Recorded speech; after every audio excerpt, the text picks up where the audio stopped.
समाचार प्लस देख रहे हैं आप, आपके साथ मैं हूं सृष्टि मिश्रा।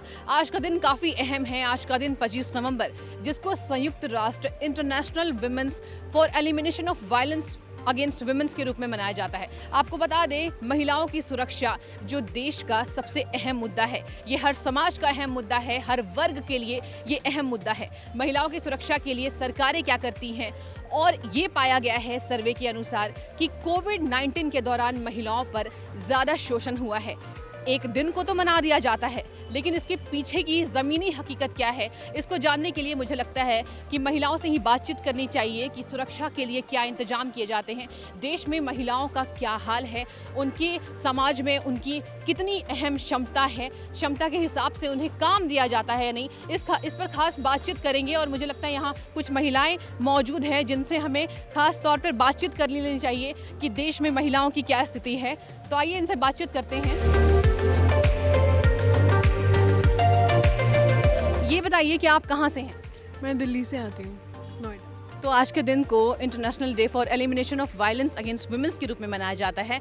आप देखते होंगे कि महिलाओं को लेकर काफ़ी अहम दावे किए जाते हैं। महिलाओं के संरक्षण में ये सरकार ने किया है, ये बड़े काम किया है। लेकिन क्या आप ये बताइए कि आप जहाँ से बिलोंग करती हैं, दिल्ली से बिलोंग करती हैं, दिल्ली में महिलाओं की क्या स्थिति है, सुरक्षा कैसी है?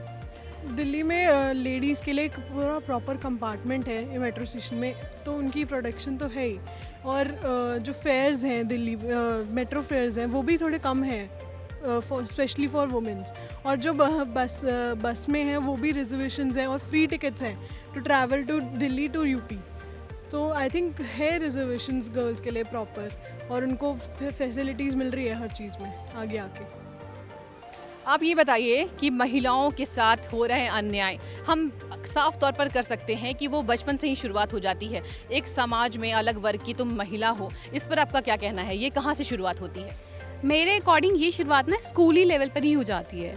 स्कूल्स में ही स्टार्ट कर देते हैं। लाइक स्कूल में क्या होता है कि लड़का लड़की को पहले ही दिखा देते हैं, सिखा देते हैं कि आप अलग हैं, आपको अलग रहना है। लड़कियों को डांटनी पड़ती, लड़कों के मन में घृणा आ जाती है उसे देख के कि इन्हें डांटनी नहीं पड़ रही है, इन्हें प्रेफरेंस मिल रही है। और लड़कियों के मन में कहीं ना कहीं ये आ जाती है कि यार वी आर एंजॉइंग, ठीक है, सही है, चल रहा है, हमें कोई कुछ नहीं कह रहा। तो लड़कियां तो कमज़ोर बनती चली जाती हैं और लड़कों के मन में घृणा पैदा होती चली जाती है।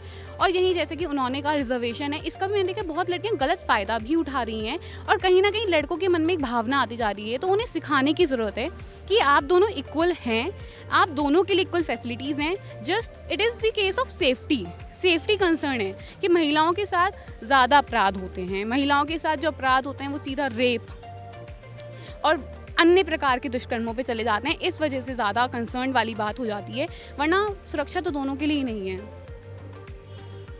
ये बताइए कि आज के दिन को या किसी एक ही अहम दिन को क्यों चूज़ किया जाता है कि महिलाओं की सुरक्षा में, महिलाओं के लिए ये सम्मान देने के लिए हम इस दिन को मनाते हैं? क्योंकि महिला सुरक्षा की बात हर दिन होनी चाहिए, हर पहल महिलाओं की सुरक्षा के लिए बात होनी चाहिए। आपका क्या कहना है?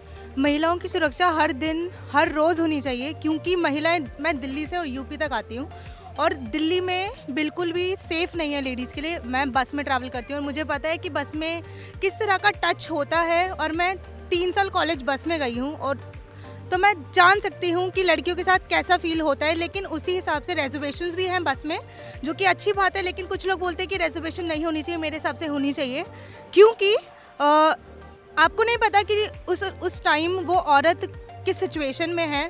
तो लेकिन ये भी नहीं है कि लड़कों की ज़रूरत नहीं होती, सबको ज़रूरत होती है रिजर्वेशंस की। लेकिन लेडीज़ के लिए ज़्यादा ज़रूरत है, क्योंकि उनके साथ ये जो वायलेंस होता है ये ज़्यादा होता है। और आपके आसपास की महिलाओं की मैं बात करूं, आप कॉलेज स्टूडेंट लग रही हैं, क्या स्थिति है? सेफ कोई नहीं है, कहीं पर भी कोई नहीं है। चाहे वो स्टूडेंट हो, चाहे वो एक औरत हो, चाहे घर में हो, चाहे बाहर हो, चाहे ऑफिस में क्यों ना हो, कोई भी सेफ नहीं होता है मेरे हिसाब से। तो मैम ये बताइए कि आप जहाँ से बिलोंग करती हैं, जहाँ पर रहती हैं, वहाँ आसपास महिलाओं की क्या स्थिति है? महिलाओं को क्या बराबर का दर्जा दिया जाता है? आप अपने परिवार में क्या देखती हैं? अपने परिवार में वो देखती हूँ, बच्चे संभालती हूँ, घर ड्यूटी करती हूँ। अगर 12 घंटा ड्यूटी मिलता है तो ऐसे कोई बात है ही नहीं। जो ड्यूटी करने वाले तो ड्यूटी करेंगे, अगर जो घर में रहते किचन विचन संभालते बस, और बच्चे देखते और क्या करेंगे, हम तो कुछ करते नहीं। ड्यूटी हम भी 12 घंटे ड्यूटी करते हैं। और जैसे कंपनी है वो तो महिला के क्या समान है, जब चुनाव आते हैं तो बस सब अपने आप जो है नेता बनते हैं, उसके मैं नेता हूँ, और उसके बाद जो है घर घुस जाते हैं, फिर बाद में कुछ देखते नहीं कि महिला क्या है नहीं है। उसके बाद फिर जब चुनाव आने का हाथ पैर जोड़ने लग गया कि मेरे को वोट दे दो, वो कर दे, ये कर दो, उसके बाद तो अपने अपने घर घुस गए। फिर उसके बाद तो कुछ है ही नहीं कि कहाँ महिला है, कहाँ लेडीज़ है, कहाँ लड़कियाँ हैं, कोई पता ही नहीं उनकी। तो इस वक्त हमारे साथ एक महिला मौजूद है, आइए जानते हैं कि समाज में उनकी क्या राय है महिलाओं को लेकर। तो मैम सबसे पहले ये बताइए कि आप कहाँ काम करती हैं? मैं एक्चुअली मेरा खुद का भी बिजनेस हूँ और मैं रियल एस्टेट का भी कर रही हूँ 20 साल से और दिल्ली में ही। और अभी मैं एक्चुअली बुटानी ग्रुप में भी एसोसिएट हूँ। बस काम अच्छा ही चल रही हूँ, बस वही है। तो ये बताइए आप अपने आसपास कैसा माहौल देखती हैं?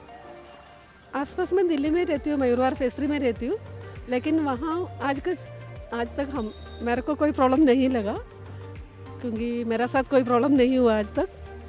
यही मैं बताना चाहती हूँ। मतलब आपका कहना है कि महिलाएं सुरक्षित हैं, किसी भी तरह की आपने कभी परेशानी नहीं देखी? कहीं तो प्रॉब्लम चल रहा है, ऐसे नहीं है, कहीं तो बहुत सारा ही प्रॉब्लम चल रहा है, लेकिन मेरा साथ अभी आज तक ऐसे कोई प्रॉब्लम नहीं हुआ। ये मैं आपको बताना चाहती हूँ, वही है। बहुत शुक्रिया मैम। सर ये बताइए कि आप कहाँ से बिलोंग करते हैं, आप कहाँ रहते हैं? Okay, I am from Delhi, near about face 1। मेरा नाम पंकज सिंह है और अभी मैं भी वर्किंग हूँ रियल एस्टेट कंपनी के अंदर में। तो अभी हमारी कंपनी जो है 110 से ज़्यादा प्रोजेक्ट पे रनिंग है। और आप आगे कुछ पूछ सकते हैं। तो अपने आसपास मतलब मैं आपकी ऑर्गेनाइजेशन की बात करूं, वर्क प्लेस की बात करूं, तो कितना सुरक्षित देखते हैं और कितना बदलाव देखते हैं? मेरा मेन मुद्दा ये है कि कितना बदलाव आपने महिलाओं के अंदर देखा, उनकी सुरक्षा को लेकर, उनके पावर को लेकर, और उन्हें कितना सम्मान दिया जाने लगा है आजकल समाज में? मैं समाज की बात करूं, जैसे कि मैंने आपको बताना चाहूँगा, जैसे जो भी हमारे देश के धर्मशास्त्र वगैरह जो भी हैं, तो उसके अंदर में मैंने काफ़ी स्टडी किया हुआ है। उनके अंदर में क्या है, लाइक फीमेल्स को ना हमेशा एक डाउन किया गया है। लाइक आप कोई भी कुरान उठा लीजिए या लाइक गीता या भागवत गीता कोई भी उठाइए, उसके अंदर में हमेशा उसको एक डाउन दर्जा दिया गया है। तो कहीं ना कहीं जो भारत का कॉन्स्टिट्यूशन है उसके अंदर में देखते हुए मैंने उसको भी स्टडी किया हुआ है। और लाइक उसके अंदर में देखा गया है कि फीमेल को ना एक ग्रोथ मिली है, जो उसके अधिकार हैं, जो मानव अधिकार है, जैसे लाइक वुमेन के जो अधिकार मिलने चाहिए उसको, तो उसके अंदर में उसको वो एक जजमेंट किया है उसके अंदर में। तो ऐसा माना जाता है कि जब चुनाव नजदीक होते हैं कि तो महिलाओं की सुरक्षा को लेकर काफी बड़े बड़े वादे करते हैं। वो विपक्ष हो पक्ष हो, सभी नेता एक बराबर हो जाते हैं, महिलाओं की सुरक्षा को अहम बना लेते हैं चुनावी नजरिए से। तो इस पर आपका क्या कहना है? हर साल देखा जाता है, जब भी नए चुनाव, हर 5 साल बाद चुनाव होते हैं, हर 5 साल के बाद देखा जाता है जितने भी नेता आते हैं तो सबसे पहले उनका यही वादा होता है कि हम महिला सुरक्षा को अच्छा करेंगे या उनके महिला सुरक्षा को मद्देनज़र रखा जाएगा। लेकिन ये सिर्फ हर बार का उनका सिर्फ चुनावी मुद्दा बनकर रह जाता है। कभी भी वो लोग इस पर पूरी तरीके से ध्यान नहीं देते हैं, या फिर अपने वोट बैंक लेने के बाद वो ये नहीं देखते कि क्या सच में महिलाओं की उस पे सुरक्षा पे ध्यान दिया जा रहा है या नहीं। तो महिला सुरक्षा के लिए, महिला सम्मान के लिए सबसे खास पहल किसकी होनी चाहिए, इस पर लेकर चर्चा करेंगे कि महिलाओं का क्या कहना है इस बारे में। तो ये बताइए कि सबसे पहली पहल जिसे कहते हैं वो किसकी होनी चाहिए महिलाओं के आत्मसम्मान की सुरक्षा में? जी, मैं कहना चाहती हूँ जो सबसे पहली पहल होनी चाहिए वो होनी चाहिए घर से, क्योंकि घर ही एक ऐसी स्थान है जहाँ से बच्चों को या फिर लड़कियों को दुष्कर्म के प्रति प्रोत्साहित किया जाता है, जैसे उन पर मानसिक दबाव किया जाता है। जैसे हमने तमाम केसेस देखे हैं जहाँ पे परिवार के लोग ही अपनी बेटी के साथ, अपनी पत्नी के साथ बोल सकते हैं, अपनी बहन के साथ दुष्कर्म करते दिखाई देते हैं। तो ऐसे केसेस सबसे पहले परिवार के लोगों की सोच, मानसिक जो सोच है वो बदलनी चाहिए, और सबसे पहले सारे जितने भी लड़कियां हैं उन लोगों को अपनी आवाज़ उठानी चाहिए। बिल्कुल, ये बहुत अच्छी बात कही आपने। आपका नाम क्या है? प्रियंका। तो प्रियंका का ये कहना है कि महिलाओं की सुरक्षा में सबसे पहली पहल जिसको कहते हैं वो परिवार का होना चाहिए, क्योंकि खास तौर पर देखा जाता है कि परिवार में ही ये पुराने समय से ही चला आ रहा है कि परिवार के लोग ही कहते हैं कि यू आर गर्ल, तुम एक महिला हो, तुम्हें ऐसी पढ़ाई करनी चाहिए, तुम्हें इस हिसाब से ऐसे उठना चाहिए, बैठना चाहिए, कपड़े इस ढंग के पहनना चाहिए। तो ये खास तौर पर प्रियंका ने बहुत अच्छी बात कही कि ये पहल जो है वो परिवार की होनी चाहिए। तो आज के खास दिन में आप देश की महिलाओं को क्या संदेश देना चाहेंगी? आज के इस खास दिन पे मैं अपने देश की महिलाओं को यही संदेश देना चाहूँगी कि जिनके साथ भी किसी भी प्रकार की हिंसा हुई है, चाहे वो शारीरिक हो, घरेलू हो या मानसिक हिंसा हो, वो आगे आकर अपने लिए आवाज़ उठाएं, क्योंकि अगर वो आगे आएंगी वो अपने लिए न्याय ही नहीं मांगेगी बल्कि दूसरी महिलाओं के लिए भी एक उदाहरण बनेंगी, जिससे दूसरी महिलाएं जिनके साथ हिंसा हो रही है वो भी आगे आकर उन्हें भी एक हौसला मिलेगा। तो उन्हें मैं यही कहना चाहूँगी कि वो आगे आएँ और अपने लिए आवाज़ उठाएँ। बिल्कुल, तो महिला सुरक्षा के लिए सबसे खास जो कदम है वो महिलाओं की ही होनी चाहिए कि अपने ऊपर हो रहे किसी भी दबाव को वो अपने आप से ही उजागर करें, किसी से भी ना डरे। समाज में आज हर वर्ग बराबर है, तो महिला सुरक्षा को एक दिन नहीं हर दिन मनाना चाहिए, हर पल मनाना चाहिए, क्योंकि मुझे लगता है कि महिलाओं की आत्मसम्मान की रक्षा होनी बेहद ज़रूरी है ताकि समाज आगे बढ़े। कैमरामैन राजन के साथ मैं सृष्टि मिश्रा, समाचार प्लस, नोएडा।